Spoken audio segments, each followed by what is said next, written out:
ప్రదీప్ రంగనాథన్ గారిని ఒక క్వశ్చన్ అడగడం జరిగింది. హీరోగా ఆయన చాలా కష్టపడి వచ్చాడని ఆ కష్టాన్ని చెప్పాలి అనుకున్నాను, కానీ ఆయన్ని డీగ్రేడ్ చేయాలి అనుకోలేదు. ఇప్పుడు మీరు కూడా సేమ్ అట్లనే ఎలాంటి బ్యాక్గ్రౌండ్ లేకుండా ఒక ఇండస్ట్రీలో ఒక సక్సెస్ఫుల్ హీరోగా రన్ అవ్వాలి అంటే అది ఆషామాషి కాదు. మీరు చాలా ఫేస్ చేసి వచ్చారు. ఏం చెప్తారు దాని గురించి ఒక హీరోగా? నన్ను అడగండి అమ్మా, పర్లేదు. కానీ పక్క స్టేట్ నుంచి ఒక హీరో వచ్చినప్పుడు అలా కించపరిచే క్వశ్చన్లు అడగడం మంచిది కాదని నా ఫీలింగ్.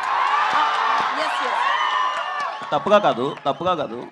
నన్ను అడిగితే మీరు కానీ నేను కానీ మనం అవుటమ్మా. మీరు నన్ను ఒక మాట అన్నా పడతాను, నాకు ఏదైనా ఒక మాట చెప్పినా పడతాను. పక్క స్టేట్ నుంచి ఒక హీరో మన దగ్గరకు వచ్చినప్పుడు మీ లుక్స్ ఇలా ఉన్నాయి ఏంటి అని చెప్పి అలా కించపరచడం అయితే నాకే చాలా బాధగా అనిపించింది. విన్నారా కిరణ్ గారు? మీరు క్వశ్చన్ చాలా మంది కట్ చేసి పెడుతున్నారు, అది విన్నారా పూర్తిగా? చాలా మంది జర్నలిస్టులు కూడా ఒక పిఆర్ కంటెంట్ని యాడ్ చేయడం కోసము జర్నలిస్టులో ఎంకరేజ్ చేసి ఏదో చేస్తున్నారు. ఓకే, అదంతా వేరే విషయం.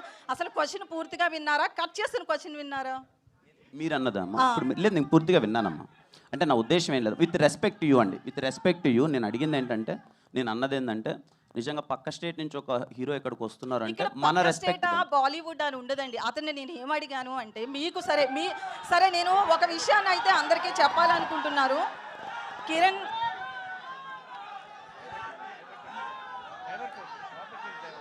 ఒక్క నిమిషం, సారీ అండి, మీరు అడగండి ప్లీజ్, మీరు అడగండి. నేను ఒక హీరో కష్టపడిన దాన్ని చెప్పించాలి అనుకున్నాను, కానీ ఆయన నేను తక్కువ చేయాలనే ఉద్దేశం నాకు లేదు. ఇది మీరు ఒక కష్టపడిన హీరోగా మీకు తెలుస్తుంది కాబట్టి మాత్రమే నేను ఈ రోజును కూడా మిమ్మల్ని అది గుర్తు చేస్తున్నా, అంతే. ఇంతకు మించి ఇక్కడ ఏం లేదు. Thank you. నరేష్ గారు